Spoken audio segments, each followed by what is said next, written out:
any Muslim, I would say my country, North Africa. I was as any Muslim, I was Sunni, Salafi, exactly. I mean, all my life is just school, mosque, home, and sports. So that's all the things I used to do. And I was before I was Muslim. I was when I was young. I was in Islamic scout, and I was like following exactly. I wasn't following because I wasn't aware of it exactly, but I was following the Muslim Brotherhood of Egypt. What they call them, the Muslim Brotherhood. Was so yeah, we followed them. I mean, like try to learn about Islam, how to be good Muslim, how to worship, and I stayed with them a few years. Every summer we go somewhere, camping and stuff like that. As Islamic, proper Islamic group, what do you say? And one day I found out like they're more interested in politics. They just want to get into politics, stuff like that. So I said that's not Islam. That's not what Allah wants for me. So I left them, and I was more interested in Salafi, become proper, following Prophet Muhammad properly, and following everything. Become, really following his hadith. Become like a proper Muslim, like Salafi, what they call them now, Sunni Salafi. And I used to listen to a lot of scholars. Most of them are Egyptian, the best scholar, the Muslim scholar. One of the most famous is Huwaini, Al-Qaradawi. Qaradawi died a few months ago. Huwaini is still alive. I used to, before that, Albani is is a big scholar. He's famous in hadith, and others, so many others. But I wasn't properly reading from books, to be honest, because they told us Muhammad is the perfect prophet, is the best man in the world. He has the best character. Why do you want to search? That's it. So you know everything about Muhammad. He's the best man, the best ever. He's the most merciful man, and that's it. It was in my head. So that's it. It's printed in my head forever. And I said, so I didn't. The only thing I was reading exactly is how to, the way to pray, the way to fast, be a good Muslim, have good characters like Muhammad, which they used to tell us, like he was merciful, he never lie, he never say bad words. Which is not true actually when you read Sīrah. He was poor, he wasn't interested in money, just in Islam, just to please God. All his job was just to spread Islam, spread the word of God, of Allah. That's all I know about Islam. And like 3 years ago, I started reading about Islam. I said I have to start reading. I should know more about history of Muhammad. I like history, to be honest. I like all kind of history and all the prophets, not just Muhammad, Moses, Abraham. I like to read about their history. And I said, I'll start reading about Muhammad. And I started reading, and now it's easier to read from internet. You can download PDF books. What they call the mothers of book. The best books talk about Muhammad biography, and now you can get them on PDF in Arabic. It's easy. And I start reading, I start finding terrible things, especially the wars he did. They mention about more than 70 ghazwa, or what he called ghazwa. It's like it takes his army to attack other tribes or caravans. That's why I call it ghazwa or Sīrah. And I found out it's all about women, about money, about That's all. I mean, that's all what they're in their head. If they say, I mean, when you read this in these books, they don't say anything about going to spread Islam or to spread, I mean, the word of Allah. Who they say they want there. They attacked these tribes. They took their women slaves, killed the men, and they returned with them and they sold them. I mean, that's all. Or they attacked these tribes. They took their women. They have sex with them. There is so many of them mentioned. That's all what they're in their head. I mean, companion of Muhammad. And Muhammad was allowed them to do that. And he brings verses of Quran saying it's okay, you can have sex with this woman, even a married woman. Was a famous story about one of his ghazawat. Forget the name. I think Ghazwat Mustaliq or Awtas, famous Awtas, yeah, which is mentioned in the Quran, to be honest. So they took the men that were that were alive, and they come to Muhammad, his companion. They won the war, and they took the women as slaves, and they were married. Those women that were married, and their husband, they were still alive. They were prisoners, and they went to Muhammad, and they say, "Yeah, can we have sex with them?" But the problem is they're still married, and Muhammad said, "Yeah, it's okay." And he brought a verse of Quran, allow them to have sex with this. I mean, it doesn't make you, really sick hearing that. I mean, imagine the husband watching their wife getting raped. That's the right word to be by these Muslims in front of them, and they were still alive. After that, they killed them, right? Because there was no prisoners. Muhammad didn't take prisoners. The only one time he took prisoners was the first battle, what they call Battle Badr. And after that, he never took prisoners. And that's when you read the Sīrah, they don't mention releasing any prisoners after that, or converting them to Islam, just killing them, taking their wives, children, selling them.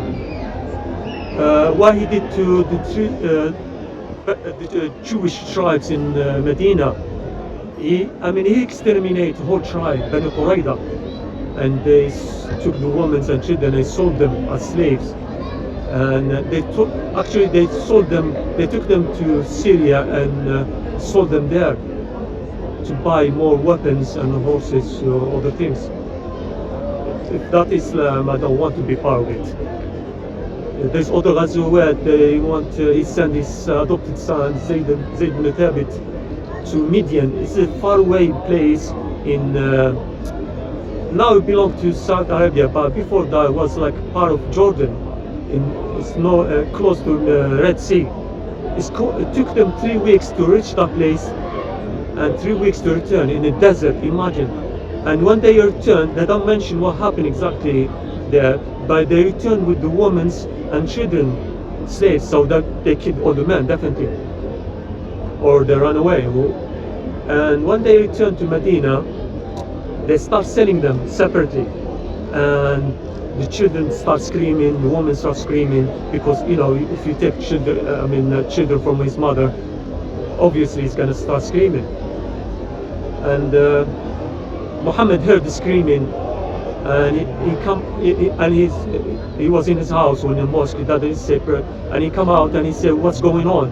And they told Zayd ibn Thabit told him, "We're selling the children and separately, the women and children separately." And he told them, "No, sell them together." Why you go all the way to Midian? This place, this famous place, is mentioned in the Bible, where Moses spent 40 years there. These people they were minding their business. They didn't have anything to do with the Muslim, the Arab.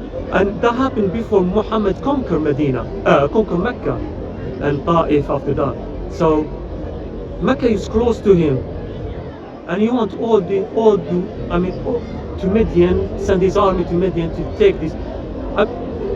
He started mentioning all the Ghazawat, it's terrible. It's all about sex, about raping women, that's it. And there's also a story about a woman, it's called Qurfa. and he sent his son. He was sending his son a lot, Zayd ibn Thabit. Every time he's there, he's sending. And he went there, and for just saying a poetry, that woman is an old woman, over 90 years, they say. She was the chief of her tribe. She was a really respected woman. When you read the Sīrah ibn Hisham or Sīrah al-Halabiyya or other, when they had Ibn Kathir or Tabari, she was a really respected woman, and she just said poetry against Muhammad because he was attacking caravans or attacking other tribes, and she wasn't happy with that. So Muhammad sent his adopted son to her. They attacked them, they killed the man, and what he did to this old woman, he split the woman in two. He tied her legs to two camels or horses, I think, and he split the woman in. I mean, you can't even think about it. And when he returned to Medina and he told Muhammad what he did, Muhammad was proud of him.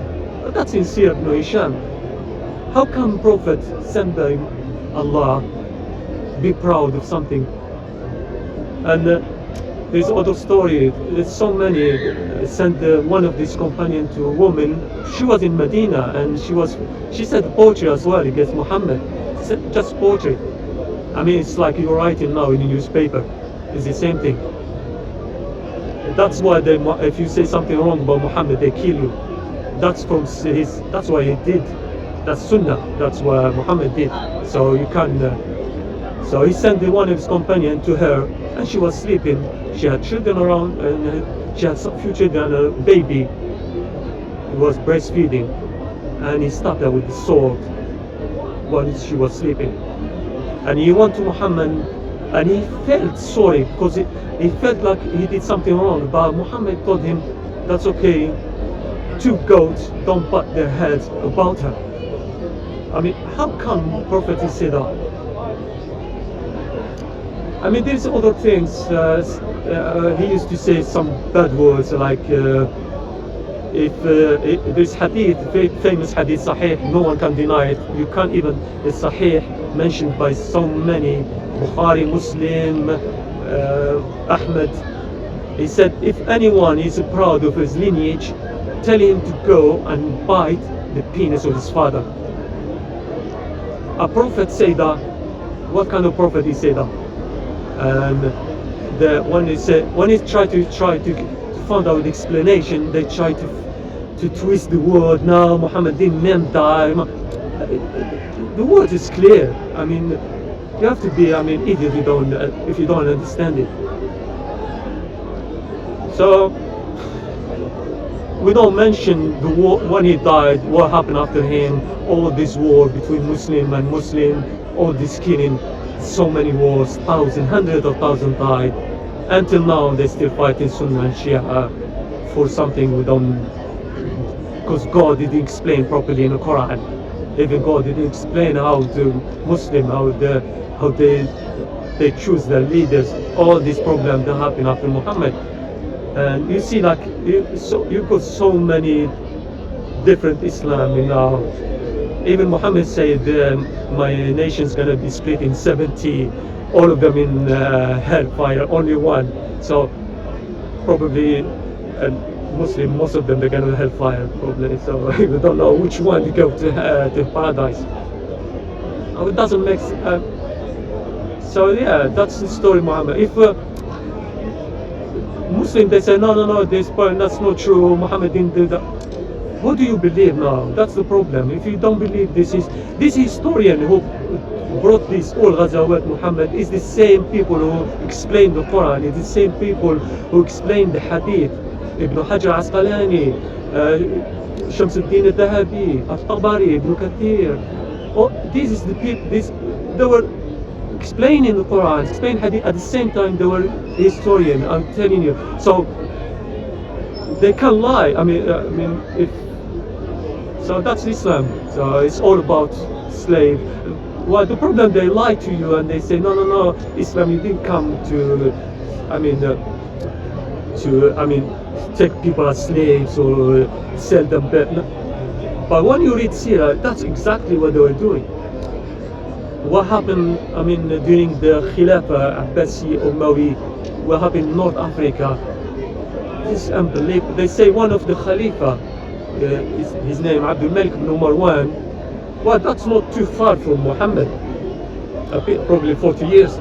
He had 4,000 slaves in his castles in Syria. 4,000 women, all these women come from Africa, from North Africa, and from other countries, and from Spain, from 4,000. I mean, that's the problem.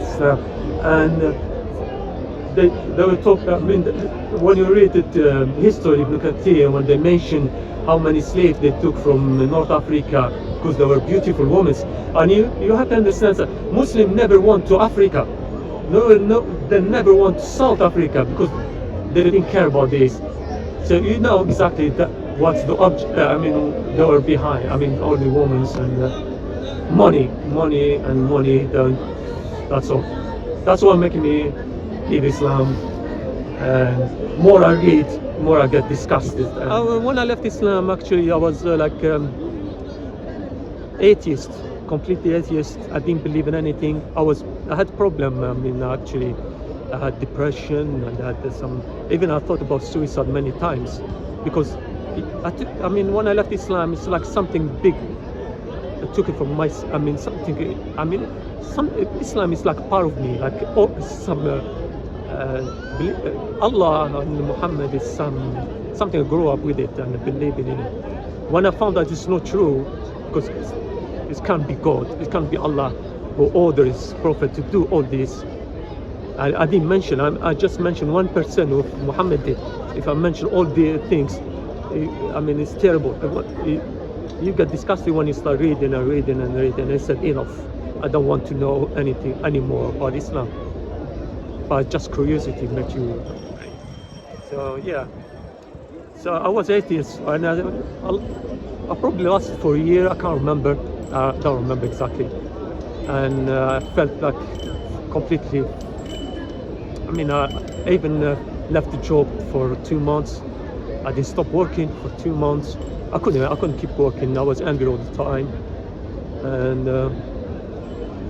it took me time. Yeah, and after that, there was a church not far from me, and started reading about Moses and Jesus, and started reading about the Bible. Is it true or not? And I found good things, really good things in the Bible about Jesus. And at the same time, I found a lot of things Muhammad stole from the Bible. So, and I found it in the Quran. So that makes sense. And I said, yeah. I mean, if you don't believe in divine, if you don't worship the divine, you're definitely gonna worship something else. So I don't want to worship something else. So that's why I started go to church, and I started learning more and more about Jesus, and yeah, that's the whole story.